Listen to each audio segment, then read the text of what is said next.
Welcome to episode 6 of Monster Madness, and in today's matchup, we have Shin Godzilla versus Striker Eureka. Shin Godzilla comes into battle standing at right around 387 feet tall, while Striker Eureka stands at 250 feet tall.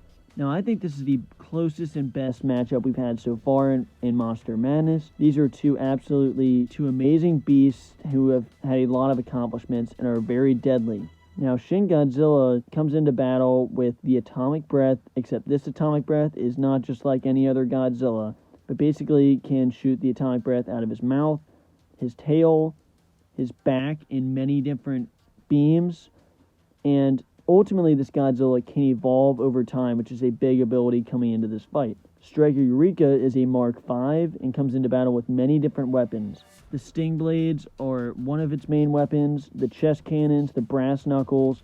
These are major weapons that Striker Eureka comes into battle with and is able to utilize all of these.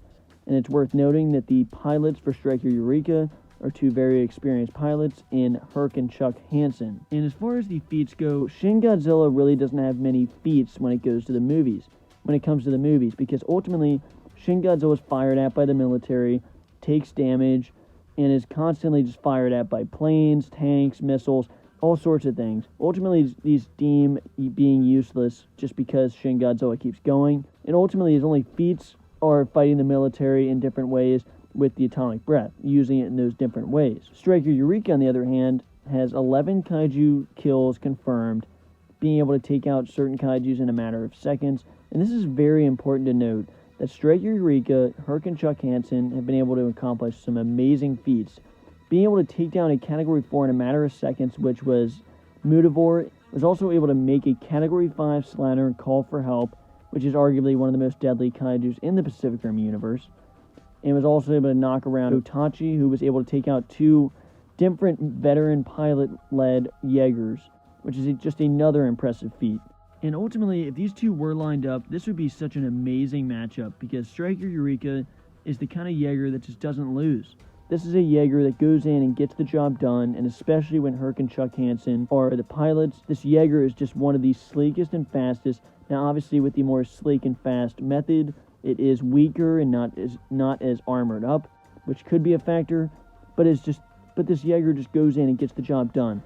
On the other hand, you're talking about an enemy here where you're told to go in and kill a Shin Godzilla.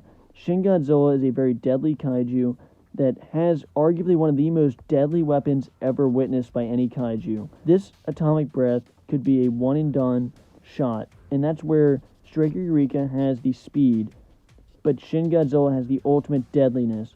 The deadliness of this atomic breath could be game over in a matter of seconds. That's why Striker Eureka has to act fast and move fast for sure, because Shin Godzilla, if this atomic breath lands on Striker Eureka at all, he is absolutely done. This atomic breath will tear right through this Jaeger, and Striker Eureka has to watch out, because if he gets hit by this atomic breath, he is done for sure. Now, Striker Eureka does have the experience in Herc and Chuck Hansen.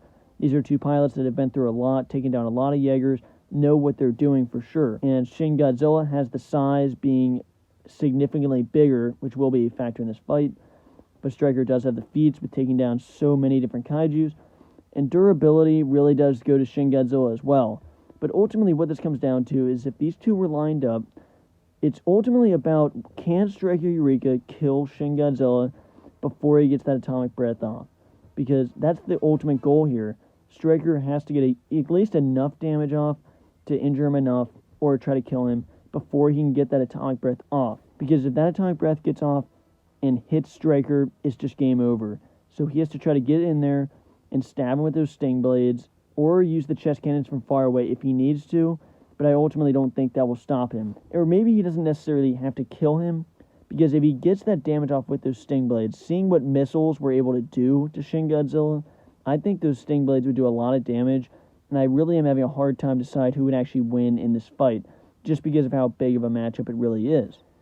So it's easy to say Shin Godzilla has the deadliness, Striker has some very deadly weapons still, but mainly has the speed and experience on his side, very experienced pilots, very deadly weapons, and I think Striker would try to get as close as he could to Shin Godzilla, start slicing him up, but would it be quick enough before Shin Godzilla is able to load up that atomic breath and get him and hit him and ultimately kill him? Just because of the different techniques Shin Godzilla is able to show, with being able to shoot the atomic breath out of his back in so many different ways, being able to use the tail. Even though Shin Godzilla is slow, I think just one shot from the atomic breath is game over for Stryker. And with being such an easy way to kill him, I do think Stryker will make it difficult and will be able to slice him up. But I just have to give the win to Shin Godzilla in this fight, just because of how quick, just because of how deadly that atomic breath is. And I feel that ultimately Stryker won't be able to kill him in time, and he'll be able to get that atomic breath off somehow. If it's out of his back and he turns, he is just vaporized, and I'd have to give the win to Shin Godzilla in this fight. But make sure you let me know down below who you think will win in this fight, and make sure you vote on that poll in less than 24 hours. But thanks for watching, and I'll see you in the next video.